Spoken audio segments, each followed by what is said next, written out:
It's 9 o'clock Eastern on the East Coast, 8 o'clock back home in Nashville. Max, how you doing, man? This is your host, Chad Mittenton, with Max Greenberg. How you doing, man?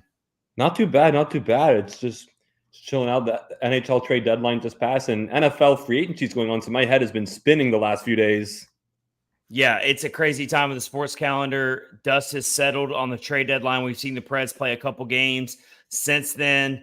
We've seen Jason Zucker out there. We've seen Anthony Beauvillier. We've seen life without Yakov Trenin in the lineup. And the Preds' point streak is intact. It's at 12 games. Yep. That crazy game against the Wild where John Hines pulled his goalie. Did you even, be honest, Max, did you even know that rule existed? No, absolutely not. In fact, I was literally I remember after the game, I was on Twitter just looking at tweets because I couldn't get off. And during the game, or after the game, they were talking about how the rule, of course, where if you pull your goaltender in overtime, get scored, and you get no points. Well, I was on Twitter and I saw that, and I told my dad, wow, and I saw this rule, and he's like, yeah, they just talked about it on the TV, and you missed it completely. So I didn't. Yeah. I had no idea that. Well, I've watched hockey for 15 plus years, never once seen that play out in my life. Like, I don't know if we'll ever again. That was one of the craziest things I've ever witnessed in sports. That is called desperation right there. The Minnesota Wild are on desperation mode for sure. The Preds get a point. It always sucks when you get the loser point. You would love to get that second point. But the important thing to remember here is the Preds are in the driver's seat when it comes to the wild card race, at least. And I don't want anyone to be confused right now because we're talking about the Minnesota Wild and I'm wearing a green shirt. This is my St. Patty's Day shirt, all right? It's St. Patty's Day week. Yeah, it's 5 days. No one get that confused. I'm not supporting the Minnesota Wild wearing a green shirt right now. But it is St. Patty's Day week. And, But we're going to get into a lot here. It's episode 225 of Catfish on Ice presented by DraftKings. If you're watching live on YouTube right now, we would love it if you hit the subscribe button below. And while you're at it, actually hit the comment section and join our conversation tonight. We've got some good comments already coming in. We've got Predemption, our buddy Johnny, who actually has a really good Johnny has a good contest that I'm going to partake in tonight. We're about to tell you about that. That's going to open up episode 225. That should be fun. So there's Johnny. We got Nikki in the house. Nikki. She says, hey, y'all. And she says, oh, hey, Victor Green looks good on you, Chad. There's too many teams that have green around here.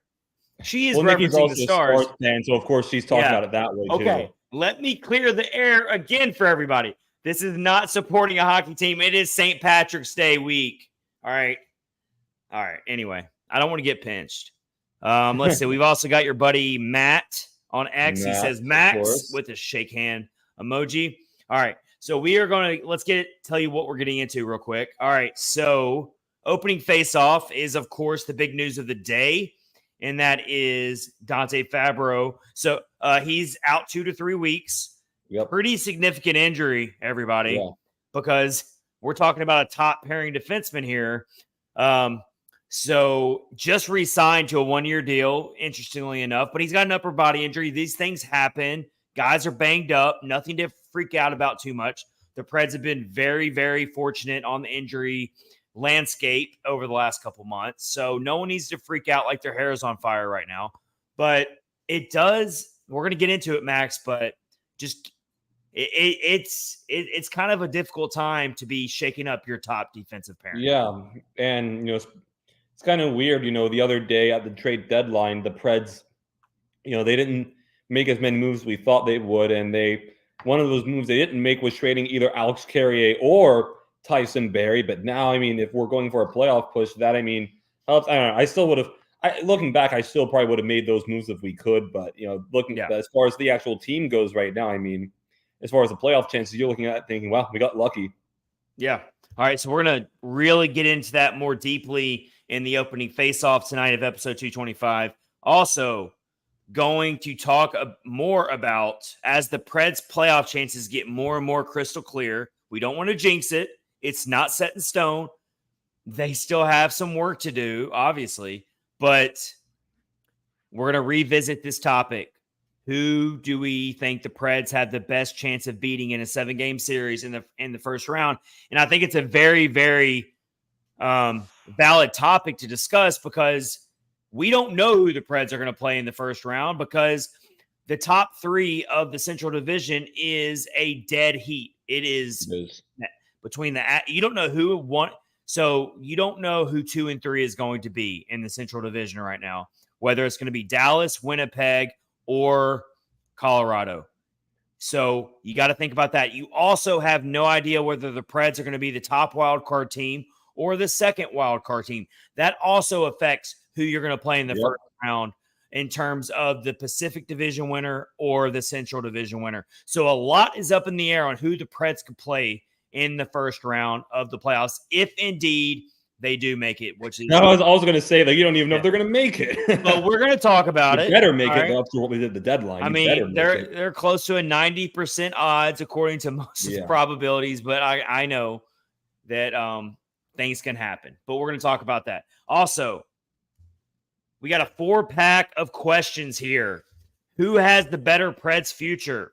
We've got 4 different sets of questions, 8 different players. We're going to pick each of these players against another player for the Preds right now. Who has the better Preds future? That will be fun. Mostly younger players on this roster, obviously, when we're talking about the future. That'll be fun.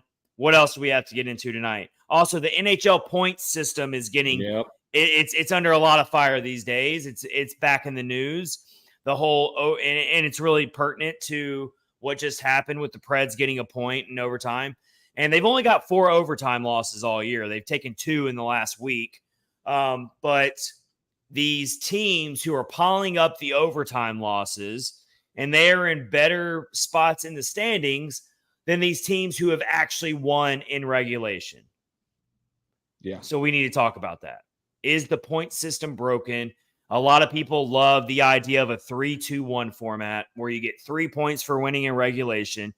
You get 2 points for winning in overtime, and you get 1 point for losing in overtime. I've heard that theory thrown out there a lot. So we're going to unpack that. Also, we're going to get back into some Titans talk because it was a big day for Titans fans. The last 48 hours has been big. And Max, who writes for Titan Sized, covering the Tennessee Titans, he's a two-way player, Max Greenberg is. He covers the Predators and the Titans. Go follow his Titans stuff. But yeah, the king is gone, Max, and I'm hurting. I'm hurting right now. I mean, for me personally, it hurts a little less just because, I've been at peace knowing it was going to happen for months, and I've said on this podcast before, I didn't expect him to resign, and it of course sad to see Henry go, but I'll get into it later. It's what happened. Well, it certainly is not great, especially the team he went to. Certainly better than another alternative that could have happened, but we'll get into that later. We will get into that later. It hurts. Yeah. Johnny's in here. All right. Speaking Johnny's of Johnny, really not happy about it. We've been talking. He's really not happy. Speaking of Johnny, also one last topic we're going to get into, and I'm about to share the to-do list on the screen here. Let's do that too. But for episode 225 here, but Johnny came up with this really interesting contest that I'm about to partake in. Max, tell everybody what Johnny came up with here that I'm about to take the task on live. And I haven't cheated. I'm not a cheater. I don't cheat. But tell everyone what we were about to do here. Yeah, so correct me if I'm wrong a little bit if I get a little bit wrong here. But essentially what's happening is so I have my phone right here in my hand, and I have my timer right now. It's set for 2 minutes. I haven't started it yet, but I'm going to be set a timer for 2 minutes, and Chad is going to try to. I don't remember if he was going to name it on the live or going to write it down or whatever. But he's going to try and come up with as many Preds players throughout the entire team's history in 2 minutes. I'm going to name as many as I can. I can't repeat, obviously. I haven't cheated. I haven't wrote down. So here's my list. Let's get the graphic off so it's bigger on the screen. Let's make sure everyone knows I'm not cheating here. The light has to hit it right. Can't really see it. There it is. Oh, I can see it better. Yeah. Bunch of blank answers, numbers. So here's how this is going to work. I've got 100 blanks here. I don't think I'm going to get to 100. but I've got 100 blanks to write in. I would be very impressed if you got to 102 I'm not going to make minutes. to 100. I'm not going to make to 100. But in 2 minutes, I'm going to see how many players I can name. Yep. I'm going to only write last names on my list. So with Johnny's Twitter contest that he came up with that inspired this idea, he named 123. I don't know if he was timed. Johnny, you got to get in the comments here and let us know how that worked. Because I think the timing element. I want to say he timed himself. Well, all I know is he said he got 123 players, and he is the Preds encyclopedia. Yes. So I don't think I'm going to come anywhere close to that, and I'm not going to pretend like I can. I wouldn't either. But I'm gonna list as many as I can. I'm going to do the best I can. I am going to be writing them down. My handwriting is going to be awful, but I'm really writing them down just for counting's sake. It's not really for legibility. It's just so I can write them down. Yep. And I got 2 minutes. We'll see how many I can get. Put in the comments how many players you think I'm going to name or how many players you think you could name in 2 minutes. I think it's fun. Thank you, Johnny, for coming up with this. If you're watching, if you're listening on our podcast platforms and you're not watching live on YouTube or X or Facebook, you're missing out. This is why you got to watch our live streams because we have fun like this. And I'm going to make a fool of myself, but it's okay. So, Max, you have the counter. Let's go ahead and do this. Let me know when it starts. Give me a countdown so I'm ready. All right. Okay. I'll go from 5. 5, 4, 3, 2, 1, go. All right. Leg one. Yep. Weber. Kostisinen. I can't spell his last name. Yeah, we know you're talking about. All right. Ryan Suter. Forsberg. God, my handwriting's so bad here. Radulov. All right, he was good. He was good, right? 2-2. 2-2 was great. Yeah. Great. All right. Let's go with Seth Jones. I'm just naming random people right now. Let's go with Trennan. He just got traded. I'm so sad. All right. Let's go with Steve Sullivan. I'm all over the board here. I'm spanning across decades right now. Let's go old school Scott Walker. Let's go with oh man, Cliff Ronning, really old school. Really old school, one of the original Preds. All right, let's go with Blake Jeffrey who was just part of our last episode and our guest Sam Jeffries. Let's go with some goalies here. Let's go Saros. Let's go Devin Dubnyk. He was a goalie for us for a little bit, believe it or not. Let's go with Pekka. It took me 17 players to get to Pekka. What's wrong with me? Mike Dunham. Let's go with, oh my gosh. All right. We're going through goalies here. Askarov has already played a game for the Preds, so he counts. All right. We've gotten through some goalies here. Let's go back. Dan Ellis was a goalie too. I can't leave him out. Where am I at on time, Max? 37 seconds. 37 seconds in. All right. I'm doing all right. All right. Let's see. Let's get to some current players. You have 30 seconds left. Oh, okay. Stastney. I'm writing these players down. All right, guys. Lazan. Let's go with Nyquist. We're going current players right now. We're going with did I do Forsberg already? Forsberg. Yeah, you did. I did? Damn it. All right. All right. Ryan O'Reilly. Yep. This is like ridiculous when you have to write them down. All right. Let's go with McCarron. I named old school players, by the way. In 2 minutes, this is really, really hard, by the way. Let's go with Cole Smith. All right, I got 27, but I was writing them down, and my handwriting is horrible, by the way. It's about what I would expect myself to get, honestly. 27. Johnny had longer than 2 minutes, but I mean, of course, so to Johnny really do this to really do this properly, you need somebody with a counter, and you need someone who's clicking, and you just naming them. I was writing them down. That makes it significantly harder. I will say that. It does. You're right. And I had brain cramps there at the end. I really did have brain cramps. I always get brain cramps. I always second guessing things. So I'm right there with you. I think the timer is what scared me. So no Duchesne, no Neal. If I would have had 30 more seconds, I was getting to Duchesne and I was getting to James Neal. I think that's fun. That's a fun exercise because it shows you in your brain who you think about first. So like Nikki would have definitely named Duchesne as one of her first players. I tried to name Yossi.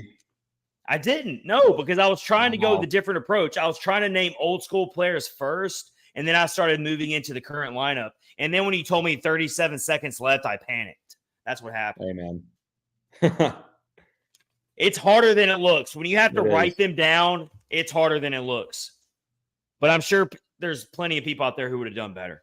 But I didn't cheat, obviously. Nope. But that was a fun way to open the episode. All right. I got 27. Someone else can play it home. Play it home. Oh, Redemption says, which Forsberg, Chad? I was talking Philip Forsberg, but of course there's Peter. One thing I was wondering when you were doing it was which Kostitsyn brother, because remember, both of them played for us. Andre Don't and ask me Sergei. why I named that player. I was thinking old school players, and I just remember him, and I don't know. He was good. He was underrated. All right. That was a fun little exercise. I'm sweating now. I'm like, I need a towel. For real. I feel like I just ran like a couple miles. All right. Fair enough. All right. Let's get into the opening face-off of episode 225 of Catfish and Ice. We'll put the to-do list back on the screen here. And Max, let's get into it now. Dante Fabbro injury effect on the Preds. He's out 2 to 3 weeks. Last I checked on Cap Friendly, he is an emergency loan, which is very interesting. Things that happens. Stastney? Yes. Or no, Spencer Stastney is an emergency loan to the team. There's some players that are reportedly banged up that didn't practice today for the Preds in the decor. So we'll have to see what happens tomorrow. Yeah. With if there's more players that might be hurt, we don't know. Here's what I think about first. What does this mean for Tyson Barrie? And maybe my thinking's all wrong here, but that's exactly what I thought of. So do you put Stastney in just because you're calling him up doesn't mean he's going to start. So do you start Stastney or do you go with the veteran? You're in a playoff push here. Stastney has 17 games of NHL experience. We know he has really high expectations, but who do you turn to here, Max? I'm going to ask you. I would hope the Preds are not calling up Stastney in the hope and not playing him. I mean, I hope if they weren't going to play him, they just keep him in Milwaukee where the team's doing well and they have chemistry, and especially because Barry Trotz said the other day in his press conference after the trade deadline, he didn't want to mess with Milwaukee if he could because they had something special. But yeah, I mean, I certainly wonder what's going on with the Preds defensive core. I was surprised when we called up Stastney because I figured they would put Tyson Barrie right in the lineup. When I saw that, I was kind of surprised. Now I did not see because in the past 2 days, literally all I've been focusing on is NFL. I did not see that the other players on the Preds decor were supposedly banged up. So we're gonna have to see how that looks. I'm interested to see how it's going to go because number one, I don't know really who else is banged up, and again, I did not expect them to call up Stastney because you already still have 6 playable defensemen already. So my guess is it's going to be someone else who is hurt. Yeah. You would expect if they called up Stastney that they're going to put him into a starting role, but of course we've talked about this a lot when it comes to right-handed defensemen, and obviously the scariest thing about this is the chemistry that Yossi and Fabbro were building on the top pairing. A big reason why, the main reason why, of course, that Fabbro was signed to another 1-year extension, which I thought was a brilliant move by the front office. We haven't really talked about it. Fabbro doesn't even get a raise. He gets the same exact contract, $2.5 million. Right. And he's a top pairing defenseman. I mean, that's a great deal for a top pairing defenseman. But that aside, now that he's out for 2 to 3 weeks, that takes you almost up to the end of the regular season. Yep. If the injury timetable comes out to right on the latter end of that 3 weeks, then Fabbro is going to be eligible and ready to come back health-wise right up in the last few games of the regular season. So that in and of itself is kind of weird and interesting. So you got to think, does Andrew Brunette might decide to shuffle both Barrie and Stastney and see who plays better. I mean, are you really going to leave Tyson Barrie? You didn't trade him. You couldn't trade him. He's still sitting on the shelf collecting dust. And they could not trade him because Barry Trotz said in the press conference the other day that Tyson Barrie and his agent were hard on the phones. They did not fail to trade him because they didn't try. Yeah. So you got him now. And so I know that Stastney's the future. Tyson Barrie is not. But all I'm trying to say is, you got to think about the veteran experience factor a little bit here, at least. It's not like Tyson Barrie's a scrub. I've said this. I know he's not popular among the fan base, and I know everyone wants to see Stastney, and I know everyone's freaking out because the Preds actually got older at the trade deadline. They didn't get younger. They got older. Now, of course, in this offseason, that might regress to the mean, and they'll get younger again. But as of now, they got older, mainly with Jason Zucker. But you got to press me on this a little bit, because I'm not totally set on starting Stastney over Barrie right now. I'm not. Barrie has been there, done that. He is at least a veteran. He can move the power. He can do some things on the power play. He's hungry. He wants to play. So does Stastney, of course, but I don't think it's that clear-cut of a decision. Oh, yeah, go for Stastney 100%. I think this is a very difficult decision to make right now between Barrie and Stastney in your starting lineup against the Winnipeg Jets. Yeah, I mean, I don't disagree with any of that, really, because, Barrie right now, being a veteran, like you said, definitely gives the Preds a better chance to win now, whether we want to debate who's more talented, who's the future, all that. I mean, but Barrie right now definitely gives the Preds a better chance to win, games in the current. That's what the Preds are going for right now, just for the rest of this year. But, again, like I said, I was shocked when the Stastney call-up happened. And again, I didn't know, like I said, I didn't know that other guys were supposedly banged up. So I'm thinking of course, Fabbro's going to be out, but I'm thinking someone else might be at least day-to-day or out a week or two or something, because why would you, I mean, number one, why are you calling up Stastney if he's not going to play? I mean, he's already in Milwaukee doing a great thing there, but I mean, the Preds didn't even need to call him up at all. Like, I don't know why they, at least to what we know. So I would think that something happened that they're not saying publicly yet about another injury or something, because again, like I say, the Preds did not need to call up Spencer Stastney. Yeah.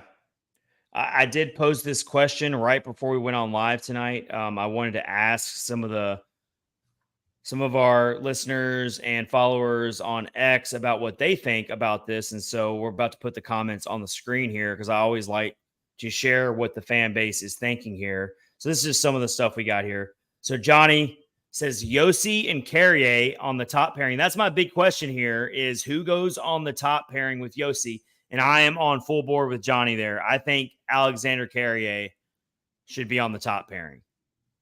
What do you think about that, Max? I mean, that's certainly, I'd certainly be okay with that. I'm thinking maybe it could be McDonough Josi, because they've had it done before where McDonough's the left and Josi plays on the right, and they've done that a good bit. So, especially with how it's hard to know exactly what it's going to look like until we see, who's healthy and who's not, if there are any more injuries at all.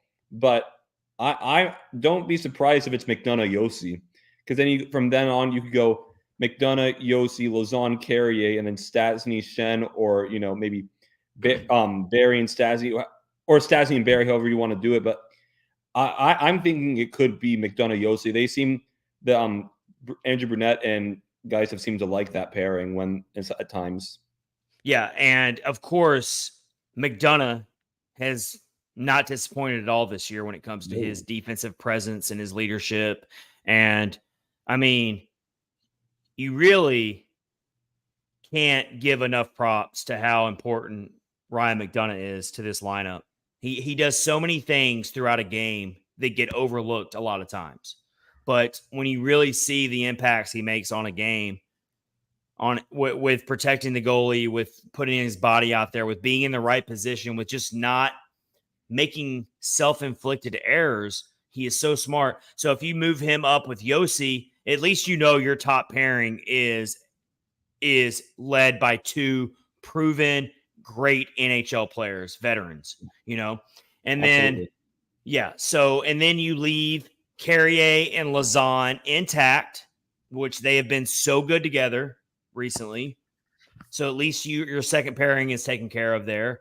And then Luke Shen and Spencer Stastney on your bottom pairing is definitely not your ideal pairing necessarily, but what it is, what it is. You got to do what you got to do, right? Yeah. So reading these comments here, Nikki says Stastney would be interesting choice. I think he's more than earned the shot. You could go Yossi McDonough, great at 5-on-5 too, but then Stastney and Shen, I don't know, man.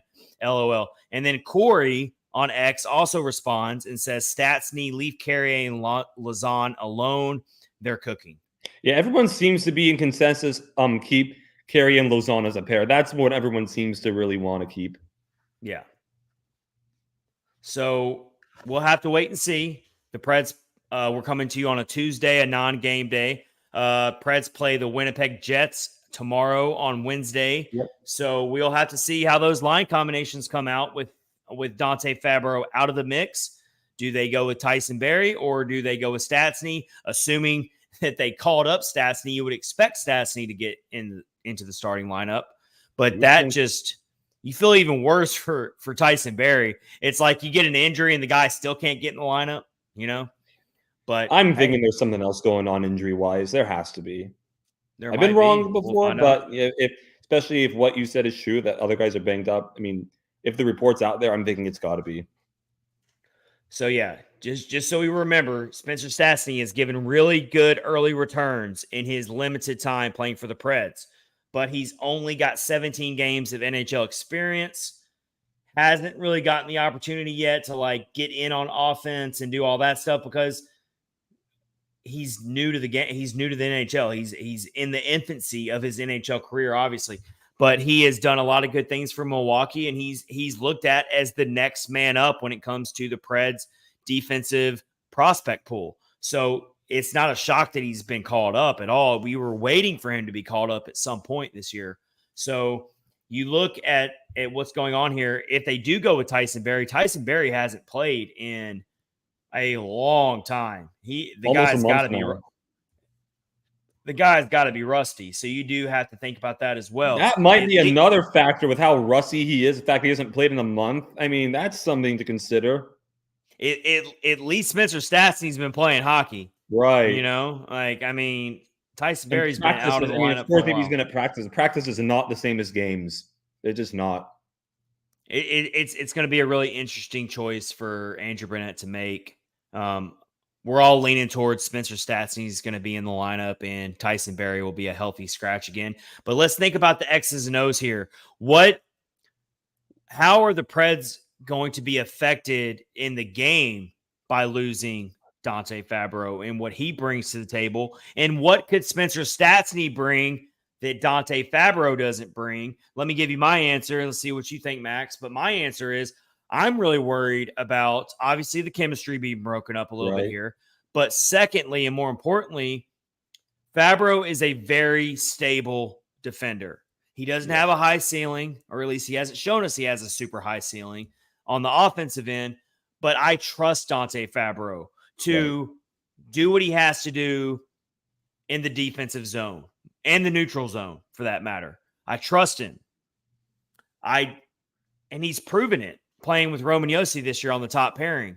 But with him out, the Preds might be a lot more susceptible to more counterattacks, to more defensive breakdowns, odd man rushes where UC Saros or Kevin Lankinen is going to have to stand on their head and bail the team out more. That's what I'm worried about for this stint where Dante Fabbro is going to be out. Here's where I think we could upgrade a little bit with Dante Fabbro being out of the lineup.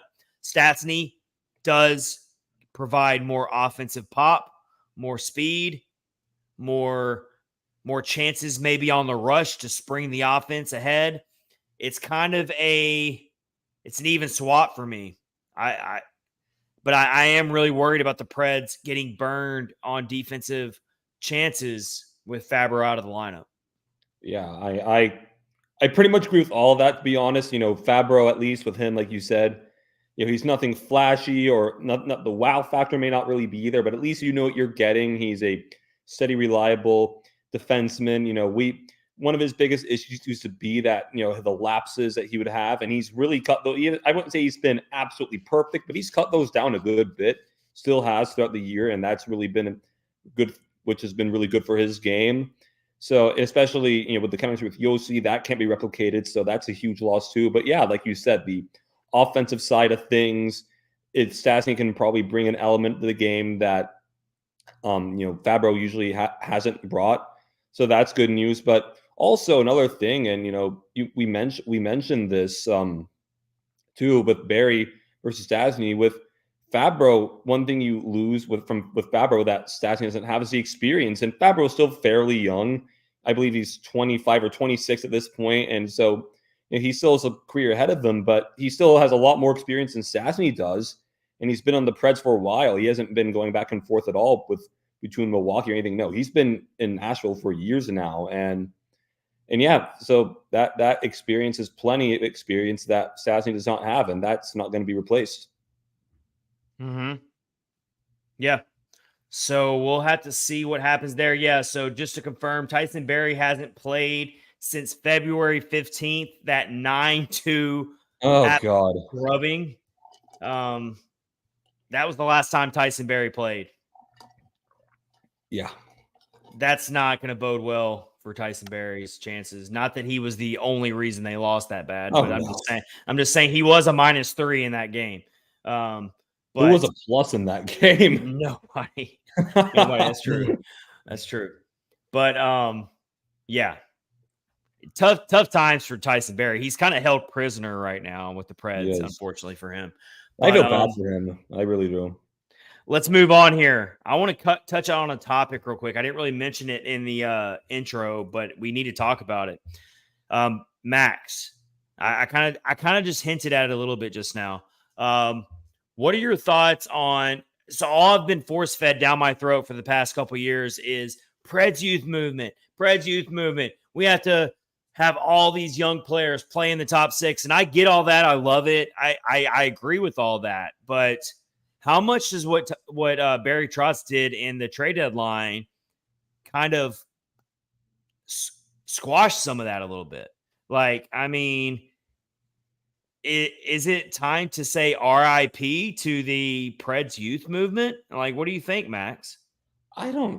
It's hard to say. I mean, I can't say. I mean, I can't sit here and say, oh, it's completely enforced. I mean, because obviously the moves we've made, but I will say the deadline, we didn't give up any of those players that we've coveted. So that's good news. I mean, as far as I talked about this, I believe on the last podcast on deadline day, our draft pool has gotten better because again, if anyone would take a 3rd round pick over a 5th and a 6th round pick. So that's been upgraded too. And one thing that I really stick with, and that makes me think like, okay, there's definitely some movement for the future, despite Trotz saying like, oh, I'm still concerned for the future, because he's made that anything you've heard him say, he's said that he's concerned for the future. One of the things he said that really caught my eye was, Milwaukee has something special, and I don't want to disrupt that. So that does make me think that he's at least hope that he wants them to get that experience to hopefully better develop themselves for the actual NHL. So I mean, it's not, again, it wouldn't have been my strategy what happened the other day. And, it's certainly not a thing where, you can look at it and say, oh, the youth movement's completely intact still. It's in full steam, blah, blah. But I wouldn't say it's like completely gone by any means. Prospect pool is intact. I mean, they didn't break it up at all, really. They swapped defenseman prospects, but other than that, they didn't take a loss. Upgraded defenseman prospects. They didn't take any losses in their prospect pool. That's for sure. They didn't trade any prospects that we covet and care about. So as much as the Preds did go up in average age, I think I saw from Cap Friendly that they're one of the top 5 or top 6 oldest teams in the league right now, just based on current roster. That probably is a little bit of a shock value to some people. And that's why I'm bringing up this topic. But obviously Jason Zucker is what shot that up a little bit. Yeah. And we don't expect Jason Zucker to be anything more than a rental, most likely. Mm-mm. How much is Jason Zucker going to boost your playoff viability? Well, we're about to talk about that. So interesting stuff from there from Max. I agree with almost everything you said there. But that gets us into our next topic here on episode 225 of Catfish on Ice. We talked Go ahead, Max. So we were talking a second ago who was a plus in that 9-2 loss to Dallas. Johnny just texted me saying Carrier actually was a +1 in that game, if you can believe that. It's like some Houdini magic. That's crazy. Wow. Again, Johnny is the Preds encyclopedia. I just wanted to put that out there. That's interesting. That just goes to show you. I mean, none of it. We've all had our qualms with the plus minus stat. We don't live and die by it. You don't live and die by the plus minus stat, but sometimes it does have a little bit of. I agree. There are times where you can look at it and say, "Wow, that's actually pretty impressive for what it was." And to lose a 9-2 game and for you to be able to say as a single player you were in the positive, that's pretty impressive. Yeah. At the same time, that's one of those things you could look and say, "Oh, that's a bogus stat," but like that's pretty shocking right there. Score some bonus points for Alexander Carrier right there, and also for Johnny for digging that stat up. Maybe that's why Barrie Trotz didn't trade. Look at that one game and said, "You were a +1. You're not getting traded. You can help our playoffs." In a 9-2 game that we lost, you were in the positive as a player. That's crazy. All right. That is nuts. Good stuff. All right, so we've talked about this in previous episodes here and there. But now it gets serious. Now we're really talking about it because the Preds basically have around 90%, 85 to 90% playoff odds right now. In fact, Money Puck in their latest playoff odds says that the Preds have a 30% chance to make the second round this year, which is what brings up this topic again for me. Who are you giving the best chance for the Preds to win a first round series against? I've seen some people say the Dallas Stars a lot. I don't know about that, man. The Stars are not my choice, but I want to get your thoughts first, Max. That would be my choice, actually. The Stars were actually my choice and it might upset a certain person in the comments, but that was actually the team I was going to pick. And for me, it was between, for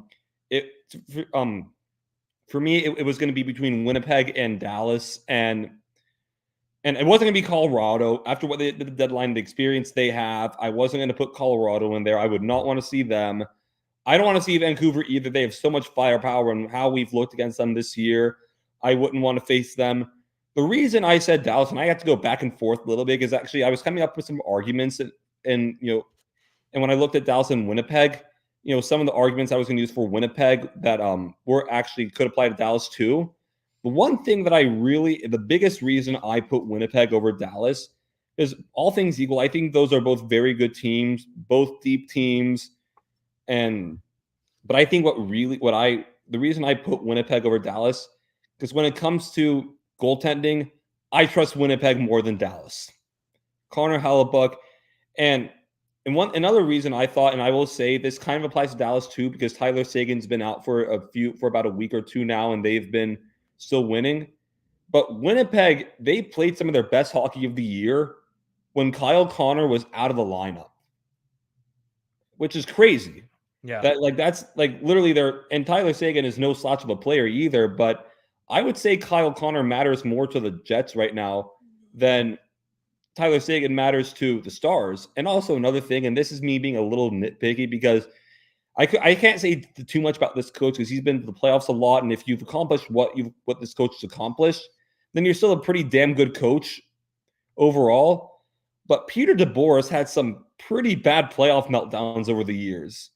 And if you get him in a situation where they're on the verge of being upset and he's not a guy that's really been known for adjusting when his team gets really far down the playoffs. If you can get the Stars in an kind of situation, we might get upset. I could see it more so than I could Winnipeg or any of the other teams. So that's my argument right there. A 7-game series between Dallas and Nashville would be a bloodbath. I would expect it to be nothing less than a 7-game series, but I just think Dallas has Stanley Cup. They're my Stanley Cup pick. I'm not shying away from that. They are built to win this year. They are top to bottom an outstanding team. And a lot of times when they lose, it's because they didn't play their best game. When they play their best game, they are unbeatable. They are so top to bottom good. You're right. Jake Ottinger is a big question mark in net. I still believe in Jake Ottinger to get hot in the playoffs. He's not a slouch. He's had a rough year, but I'm going with let's look at the standings first here in the division standings, the top three. So Central Division, you've got Dallas at 89 points, Winnipeg at 87 points, but they've got 2 games in hand on Dallas. And then you've got Colorado at 85 points. Those are your top 3 in the division. Is there a snowball's chance that the Nashville could catch Colorado? Top 3. Let's talk about that. We shouldn't just brush that under the rug, Max. It could. I don't see it, especially after what Colorado did at the deadline. I don't think it's going to happen. I don't. They're 7 points back. Colorado's got a game in hand on them, but it's. I mean, I will say though, if you're my point is, it's not impossible. If you're talking, and to your point, if you're talking about how we got to watch out for these teams out of the playoffs to catch us, you got to be talking about catching Colorado. So yeah, that's a thing too. And one thing I will say about what I said earlier about the Stars, they've gotten one of their high prospects, Logan Stankoven, I believe is his name. He's come in. He's actually done really well. I believe he's on a point a game average from what I last saw. But again, he's a rookie who's played 8 games in the NHL. You're going to be up and down, so I can't put that as a huge reason. But it does add another element to Dallas's arsenal that only increases their chance of doing well in the playoffs. So we can cross out some teams who we know the Preds are almost certainly not going to play in the first round. Vancouver has got a 10-point edge right now in the Pacific Division for the division lead over Edmonton, and who's got 81 points in second place. LA has got 77 points in third place. So the Pacific Division top 3 is entirely different from the top 3 in the Central Division right now. The Central Division, you've got 3 teams separated by 4 points. In the Pacific Division, you got 3 teams separated by 14 points. So a big difference there. So it really comes down to, even if Nashville moves into the top 3 of the Central, and that would be a miracle in itself, there's really 4 teams possible that the Preds could play in the first round. Yes. Vancouver, Dallas, Winnipeg, or Colorado. It's those 4 teams. Yep. So I gotta pick between those 4 teams. It's really, I can't go Dallas. I think Dallas, it would just unload on us. I really do. I know the regular season has been, the Preds could have won 3. They should have won 3. They've won 2 already. I'm going, God, I'm going to eat my words on this. I'm going Colorado. Bring them on. All right. Yeah, I know Colorado is top heavy to me. They really are. They've got issues. I know they did some things at the trade deadline, but everyone's so focused all the time on the top part of their roster. And yeah, they're loaded, but I think they're beatable. I do. I think they're beatable. Their depth got a good bit better at the deadline, though. They added a lot of guys. Look, the Preds have beaten them twice already this year. I don't trust Georgiev in net. That's fair. I trust Ottinger more than I trust Georgiev. I would probably agree with that.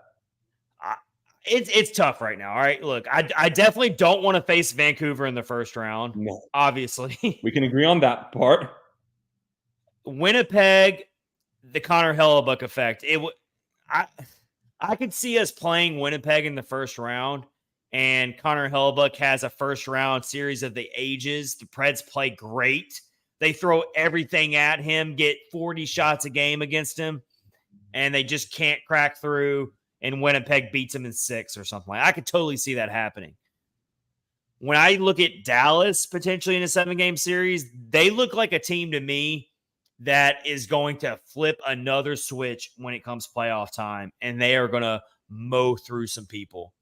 Book it, screenshot this. I will put it in stone. I am a firm believer that Dallas is about to turn on a switch when it becomes playoff time. I don't want any part of them in the first round. I feel like Dallas could beat the Preds in 5. I'm just saying it right now. I do. Dallas is so deep. Dallas is deeper than Colorado is. Top to bottom. Colorado has more top-end talent. Before the deadline, I absolutely would have agreed with that. Look, Colorado did some things at the deadline. People don't realize that just because you make a bunch of moves at the deadline, it's hockey. It takes time to build chemistry. It takes time. A lot of these GMs, they're throwing everything at the wall looking for something to stick because they're desperate and they want to try to win a cup. It doesn't mean it's necessarily going to immediately translate to playoff success. Dallas has been built for this for a couple years now. They've got a strong core that's been playing with each other for a long time. It's their time. They've been building towards this for a while now. It's their time. So I don't want to play Dallas in the first round. That's just my thoughts. I will take Colorado. It's really pick your poison for the Preds. Pick your poison. None of them are favorable matchups. Right. I don't know. I would rather throw our chances at Colorado in the first round. I'm going to stick with that. I know I'm crazy for that, but Nathan McKinnon doesn't. Nathan McKinnon cannot beat the Preds by himself. Mikko Rantanen cannot beat the Predators by himself. I don't trust Georgiev. I think the Avs got a lot of weaknesses that have been exposed. They're still a really great team. I'm just saying that right now. Now, do I think the Preds? I'm going to say this before anyone yells at me too much. I don't think the Preds beat any of these teams in the playoffs. I don't see that happening at all. Whether it be Colorado, Winnipeg, Dallas, or Vancouver, I don't think we beat any of them. We're arguing who do they have the best chance against. But I don't think I don't predict us to beat any of them. So make that clear. Well, let's see what happens. All right, it's going to be very interesting, and of course the Preds have a lot of work to do. I mean, it's not like they've already locked up a playoff spot, but the fact that there's so much uncertainty on who is going to finish in that top spot, the Central Division, is what makes this an interesting topic. So yeah, it's going to be a bloodbath to the end. Yeah, definitely is going to be. That's why we love this time of year for hockey. And it's great for our podcast, of course, as well, talking about all this stuff. All right, we are going to get into a few other things. I'm about to ask Max, and I'm going to ask myself as well, who has a better Preds future for this team? We got 4 different sets of players we're going to ask about. Before we get to that, let's tell you about DraftKings real quick, our sponsor with our hockey offer right now. We know hockey games can move fast, but with DraftKings Sportsbook, an official sports betting partner of the NHL, you can score faster than anything happening on the ice. This week, new customers can get $5 and get $200 instantly in bonus bets. That's all you got to do. So download the DraftKings Sportsbook app with code THPN. New customers bet just $5 on the NHL and get $200 instantly in bonus bets only on DraftKings Sportsbook with code THPN. The crown is yours. Gambling problem? Call 1-800-GAMBLER or visit 1-800-GAMBLER.net. In New York, call 877-8-HOPENY or text HOPENY 467-369. In Connecticut, help is available for problem gambling. Call 888-789-7777 or visit ccpg.org. Please play responsibly. On behalf of Boot Hill Casino and Resort in Kansas, 21 plus age varies by jurisdiction. Void in Ontario. Bonus bets expire 168 hours after issuance. See dkng.org.com/hockey for eligibility and deposit restrictions, terms, and responsible gaming resources. NHL and the NHL Shield are registered trademarks of the National Hockey League. Copyright NHL 2024. All rights reserved. We got a full slate of hockey games tonight. Scoreboard watching, Max. It's that time of year. Yep. Minnesota's playing Arizona tonight. Yep. So we're watching that one. Calgary's in action against Colorado. I've heard some people talk about that game because they would actually like to see Colorado lose that game to strengthen the Preds' chances of maybe catching Colorado for third place. Yeah, and then Vegas, Seattle, that's also a really big one. One of those teams has to win. That kind of sucks. Yeah, so right now it looks like Calgary's beating Colorado 2-1, and we got the Wild beating the Coyotes 2-1. Dallas is beating Florida 3-1. That is a heavyweight matchup. possible Stanley Cup final precursor. So some good games going on tonight. Let's tell you the latest DraftKings odds for Wednesday, March 13th. If you're listening on your drive into work this morning, thank you for listening on Spotify, on YouTube, on Apple Podcasts, all those podcast platforms. Thank you for listening. On Wednesday's action, we got the Kings at the Blues, with the Kings a favorite over the Blues. We got the Preds at the Winnipeg Jets, with the Jets listed as the favorites at home. We got the Edmonton Oilers at home against the Washington Capitals. Edmonton Oilers are heavy favorites in that game. And then the Colorado Avalanche, they will be on a back-to-back and will have to go to the Vancouver Canucks. That looks like a virtual toss-up according to DraftKings. Colorado at Vancouver. So those are your DraftKings picks for Wednesday. Use our promo code THPN. All right, Max. Let's look into the future here with who has a better future in a Preds sweater. Looking way crystal ball here. Let's first bring up our two most recent players that were picked up, and that is Jason Zucker and Anthony Beauvillier. Max, who has a better Preds future? Yeah, that's an interesting question, because in terms of who could have a better future, I mean, just with pure future? in a Preds uniform, not after their Preds career. Okay, just in a Preds uniform.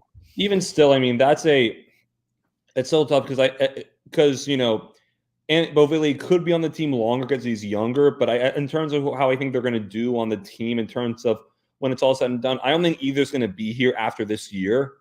So I would say Zucker. I think Zucker's going to end up being better for the Preds. Part of it also because Anthony Beauvillier, I mean, it's one play, but he had a really, really horrible turnover that led to a wild goal on Sunday again. Now, not like it's the reason, not like it's the reason we lost or anything, but it was a pretty critical play, and he has bounced around a good bit from team to team recently, so it's not usually doesn't bode well for their careers. Whereas Jason Zucker has been in the league a while, he's at least a middle six player. You kind of know what you're going to get with him, so I take Zucker. I'm going Anthony Beauvillier. And the reason why I'm doing that, and this is a really tough one because they, like you said, they both could not be here after this season. I think that Anthony Beauvillier has a better chance of sticking around with the Predators past this upcoming offseason, and he's younger, so I really put a lot of stock into that. And I think it'd be easier for the Preds to maybe retain him for a cheaper deal and just take a flyer on him and see what he can produce in the future. And who knows, maybe he can really hit his prime.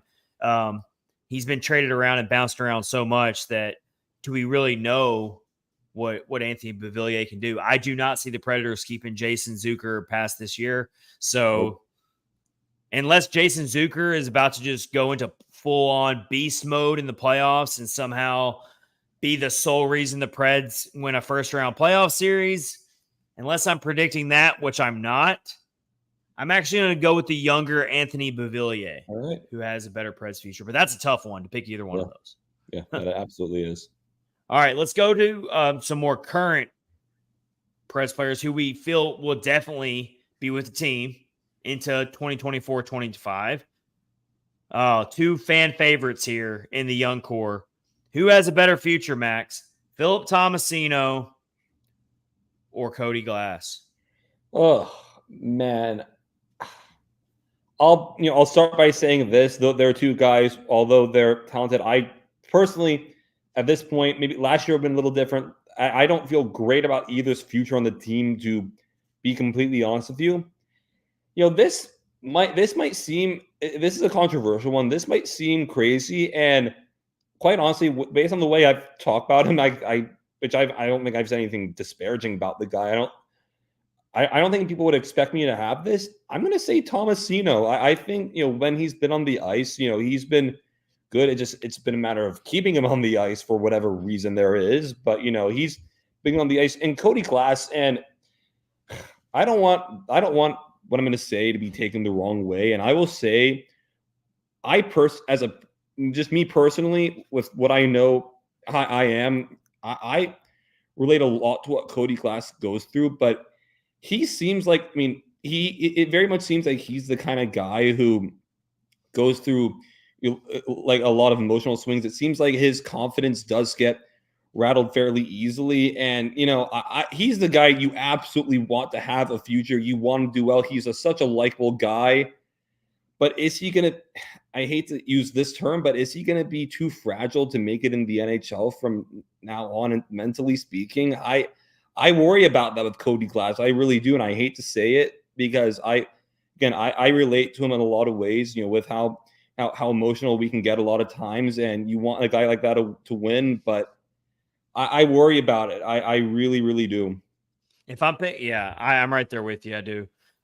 If I'm going between Cody Glass and Philip Tomasino, I'm going Cody Glass. Just every day, I just get more and more confused by what the long-term plan is for Philip Tomasino with his team. And I mean, he's going to be a restricted free agent. I know all we hear is, he's being sent down to Milwaukee so he can get more playing time and not to freak out. And I get all that, but this is a tough one here. I designed. This is the toughest one. I think it's on the list. Yeah. I mean, two very similar players in terms of they've been through a lot. They've been sent down back and forth. They've been benched. They've been buried in the lineup.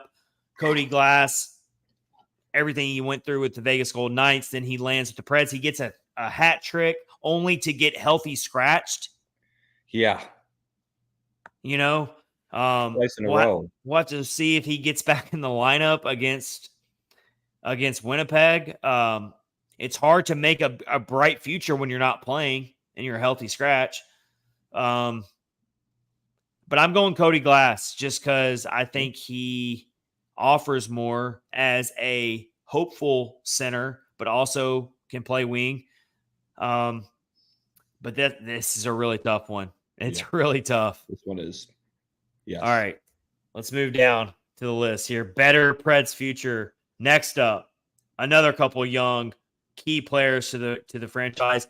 These two players are getting much more playing time. So this one is hard to answer in and of itself as well, but for different reasons, because both of these players are actually getting the playing time and they're actually producing for the Preds. Who has a better Preds future, Max? Tommy Novak or Luke Evangelista? Now, start this one by saying these are the two young guys on the Preds I am most excited about. These are the guys I'm looking at and thinking, I actually think these guys are going to could be long-term pieces for real. I think they're both real good players. They're talented.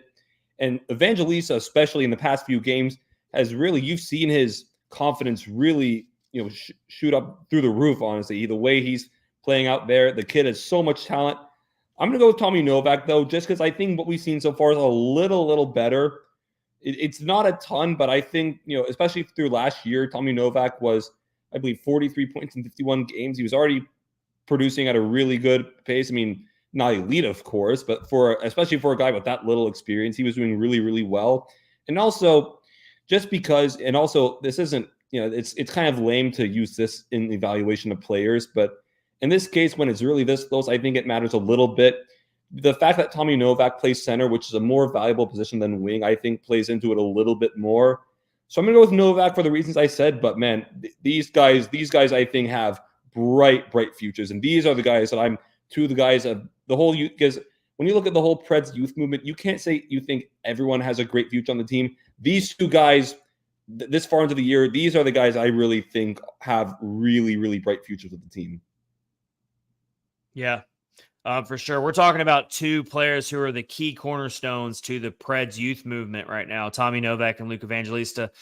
Joel on Facebook jumps in and says, you can see Evangelista's game exploding. Yeah. Some of the moves he's making is next level. So love the comment there from Joel on Facebook. Thank you. All right, so another tough one here. The first three here, and these are designed to be really difficult to answer. But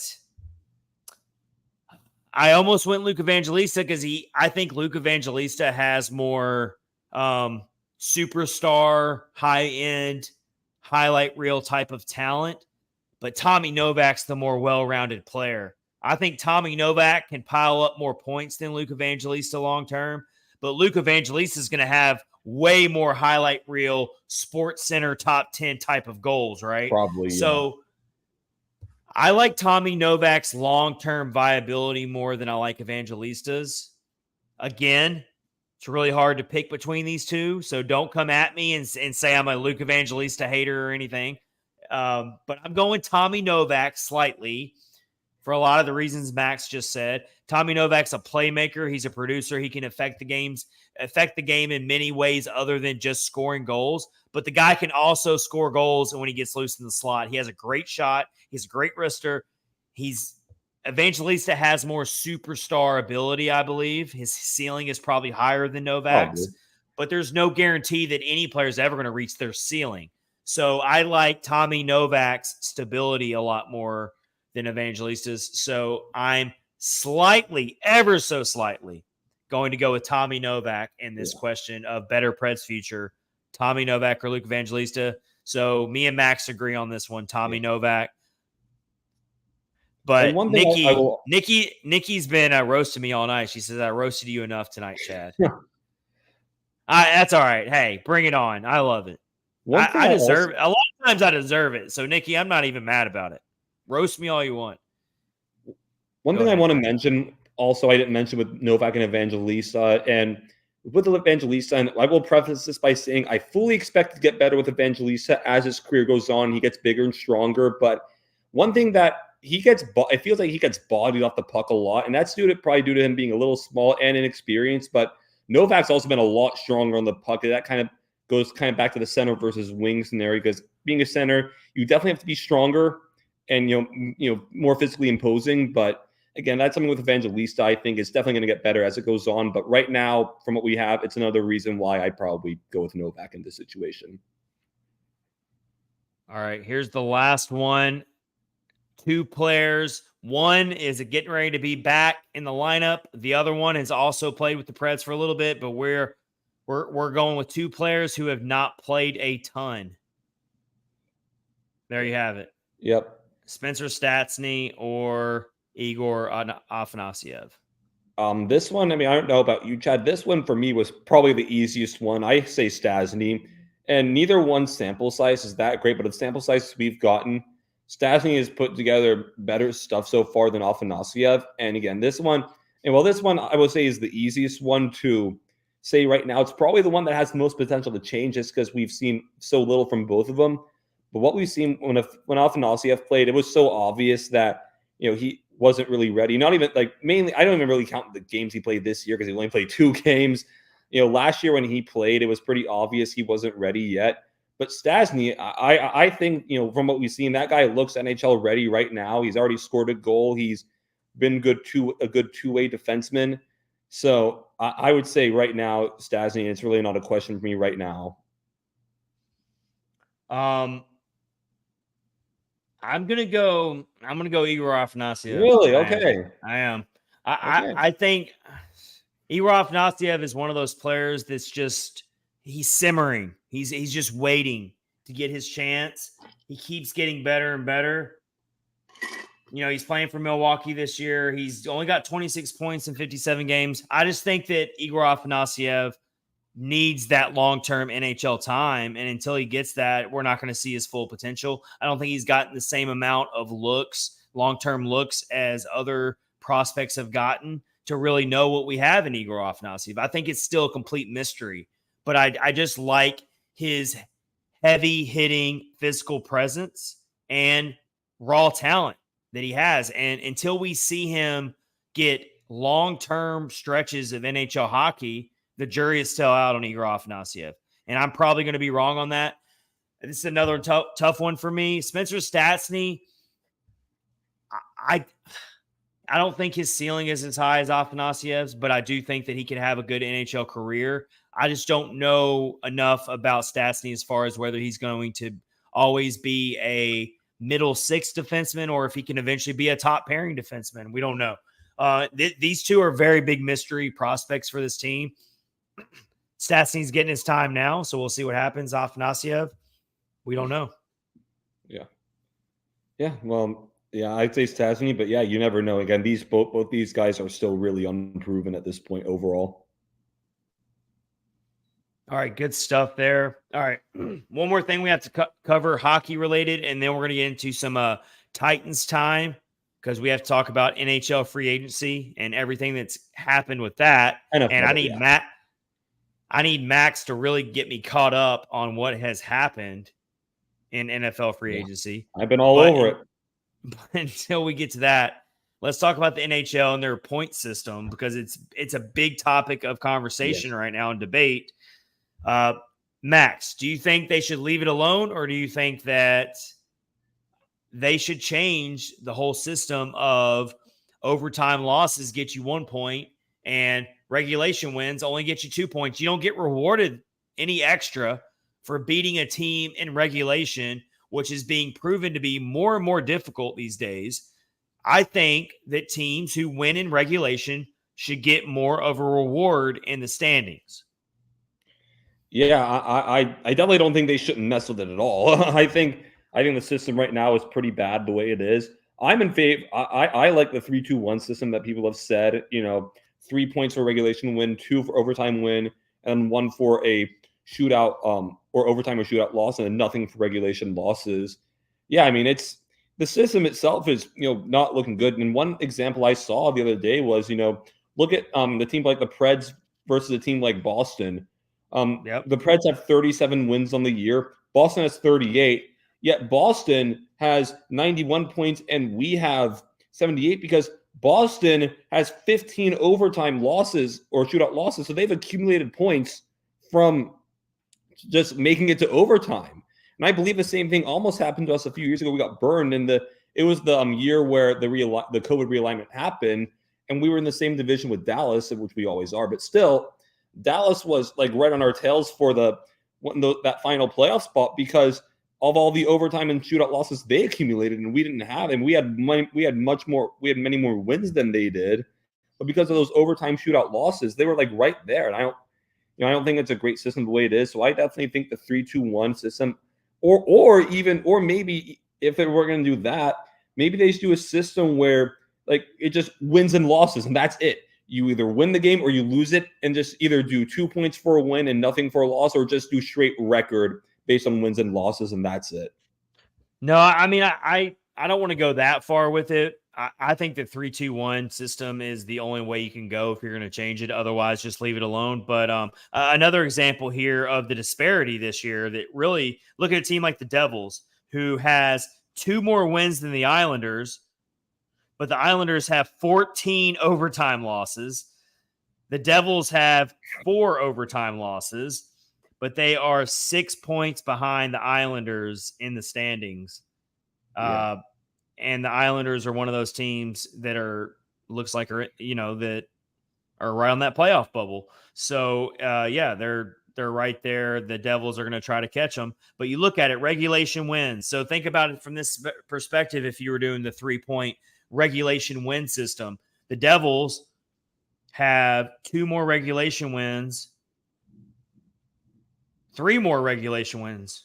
No, wait. All right, I got it all mixed up here. 5 more. They've got 5 more regulation wins than the Islanders. How are you going to tell me that a team like the Devils, who have 5 more regulation wins than a team that's going to make the playoffs over them? That's not right. That's where I see this system being broken. Yeah, I mean, how are you going to penalize? There's no way around it. I mean, if you look at the overall record for a team like the Islanders, and I'd be saying this if it was the Preds in this position, I would be saying the same thing. You look at the overall record. So, Max, you're saying just go wins and losses. Okay, look at the Islanders. And I'm not trying to beat up on the Islanders, but look at their overall record. They are 29 and 35. If you count their overtime losses and regulation losses. They are 6 games under 500.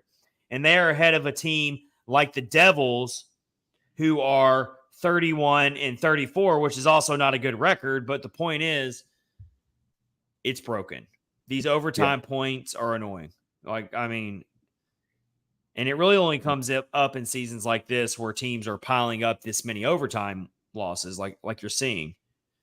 And it doesn't always happen every year where you see this many overtime losses. But on a year like this, you're seeing some very, very common examples of teams with double-digit overtime losses, and they're getting rewarded for it, whereas teams that do the business in the regulation and get the win, they still get penalized because they're taking losses and they're not getting it to overtime and losing and get the loser point in overtime.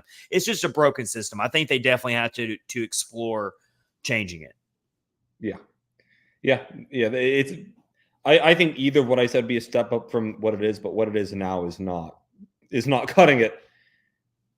I think you could get to a conclusion that everyone would be happy with if you rewarded extra putting your opponent away in regulation. I think that is a fair way to handle this. Yeah, You award 3 points for a team who can take care of business in regulation. Yeah, agree.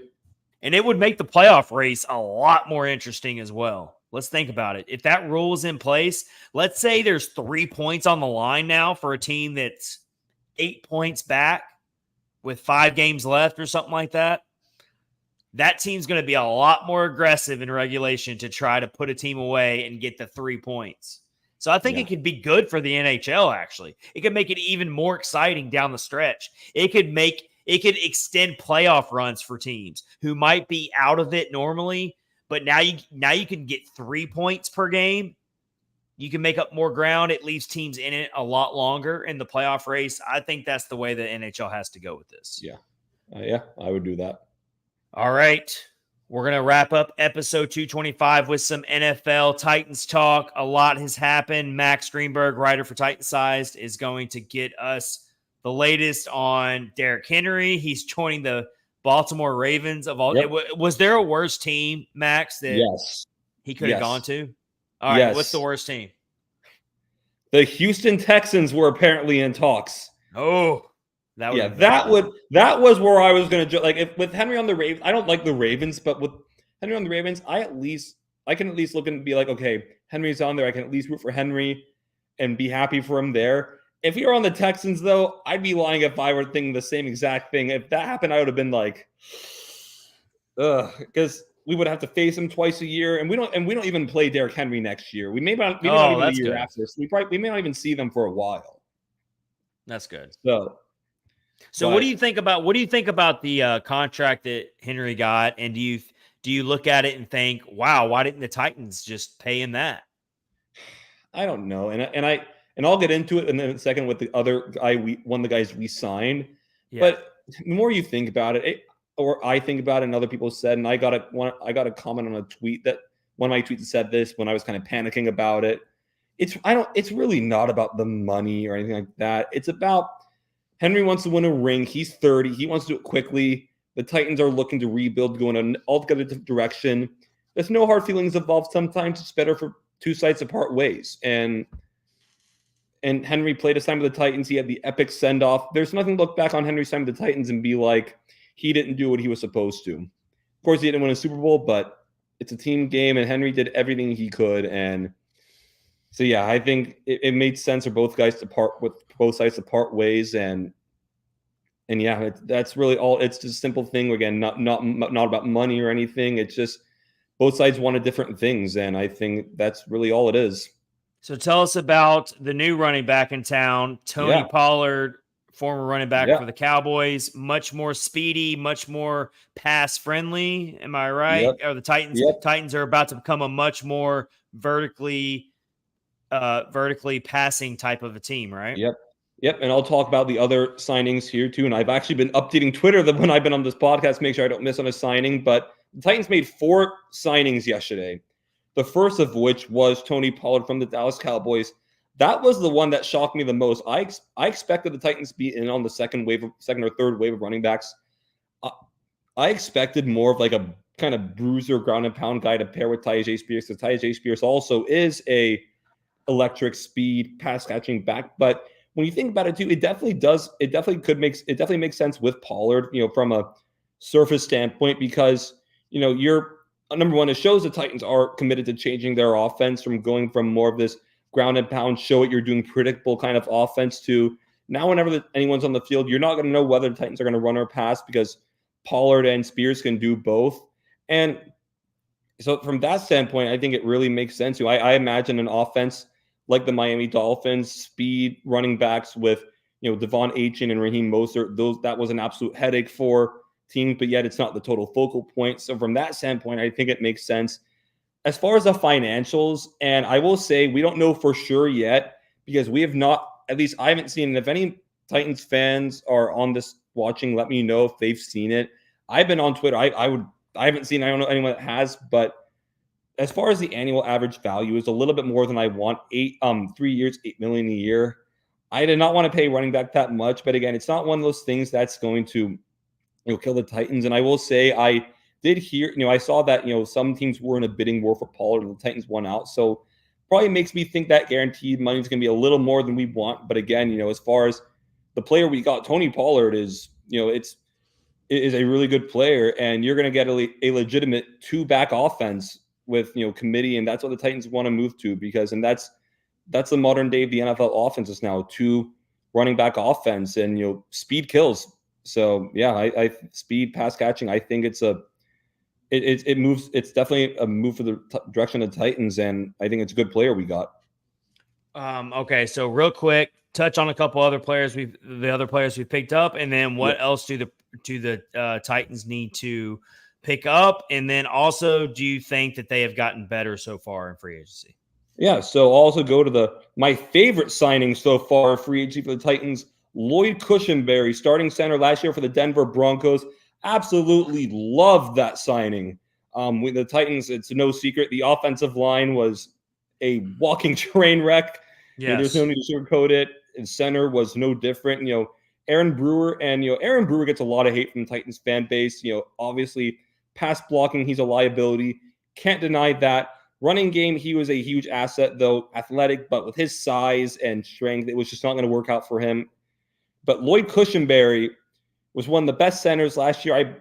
He had like some of the fewest pressures and sacks allowed. Nice. Run blocking, That's good to hear. not necessarily his strength, but he's perfectly adequate. What you're saying? We got to protect Will Levis. We have to. I love that they went out there and made a move for the offensive line to address that. So that makes me feel Absolutely. that like you just said. You said this is your favorite move, Max.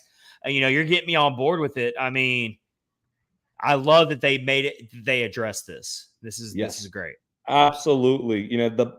Now I will say it was pricey. $50 million over 4 years, $30 million total guaranteed. A lot of money, but hey, with how the Titans your young quarterback last year, fine, totally protect fine. Your young quarterback. The guy who knows a stud. So both additions you've mentioned, Pollard and the offensive lineman here, that both directly link to making Will Levis a better quarterback, because now 100%. He's got a receiving running back who he can two of them throw to, two of them.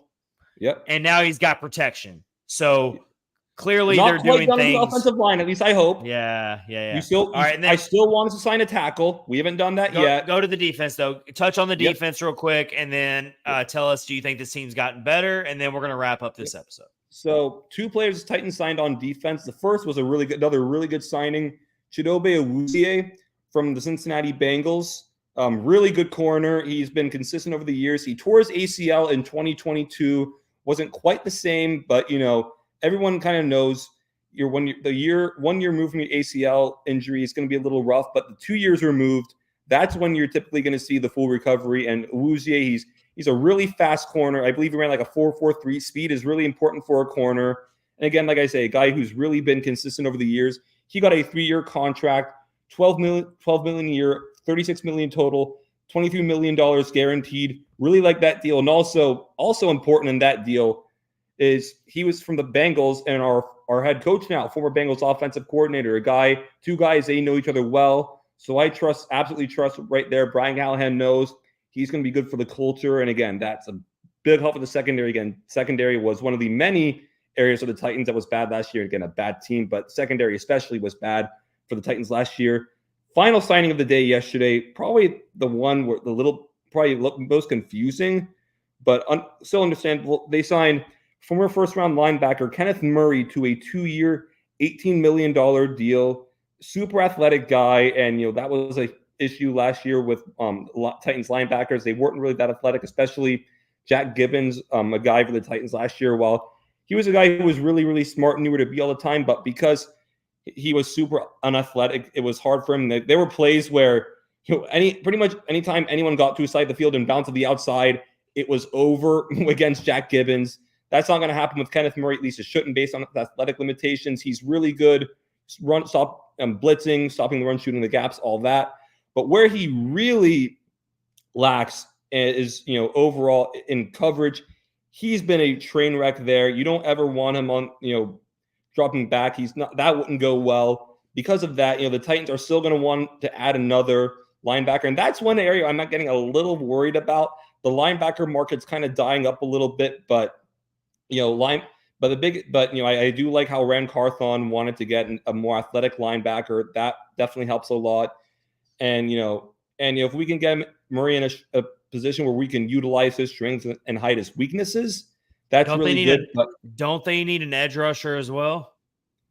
Yeah, they do need another edge. I saw Chase Young being brought up. I saw Chase. Yeah, I saw he's visiting.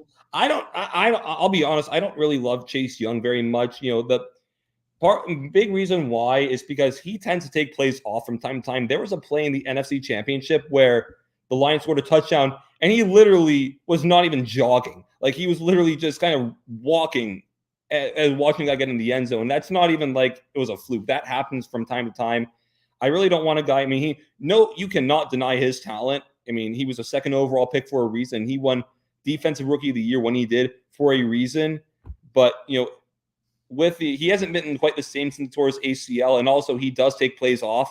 So I would worry about that a little bit. The Titans do need another edge rusher. I have heard, though, however, that they're in conversations with the Eagles for Josh Sweat, who's an edge rusher they're looking to trade. So, all right. So real quick, do you think that have the Titans gotten better at least through their free agency moves? So far, I would say and I'm gonna have to pull up here. I wouldn't say a ton yet, because we did lose Danico Autry. That was a loss. We lost Azeez Al-Shire to the Texans. Both those guys are the Texans, which is tough. That sucks. And they lost Derrick Henry, of course. But so they're going to be a project, right? I don't think we got that much worse. I'm going to say right now. I'm going to say right now it's pretty much an equal team to last year, because there's still a ton of holes to fill. Like I said, you got to get a tackle in here. So what you're another linebacker. You got to get another corner. Hopefully get another safety. What you're telling me is this team has a lot of weaknesses, a lot of holes. You're not going to fix it all in one offseason. It's probably going to be another really rough year next year. Probably. Yes. But at least they're trying to make some moves. And they're trying. And Ran Carthon said that, of course, and everyone knows this, you're not just going to spend all your cap space in one day in the NFL. That's just not how it works. So yeah, I very much don't think the Titans are done making moves, but they still have to make some more moves. But I will say, and I'd be lying right now if I didn't say that the tackle position, I want us to make a move there really soon. And I want us to make another move at linebacker. Those are the two positions I'm kind of getting worried about.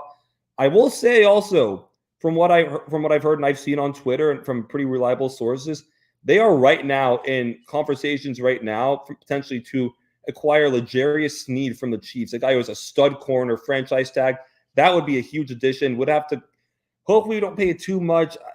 I worry a little bit you're going to get a high draft pick, but that'd be a big addition. I also heard the Titans are in potentially on Justin Simmons, who just got released by the Denver Broncos, mainly due to their salary cap issue and them paying $40 million a year for a quarterback who's not even playing for them. But NFL free agency is so crazy. Yeah. So crazy. All right. A lot to keep up with there. All right. Thanks, Max, for that. All right. We are going to wrap this up. It's late. I'm tired. I need sleep. But it's been fun. It's been episode 225 of Catfish on Ice with Chad Minton and Max Greenberg. Thank you for joining us tonight. Hit subscribe on YouTube if you watched on our YouTube channel or on X or on Facebook. Thank you for that. We'll see you soon. Have a great night. See you later.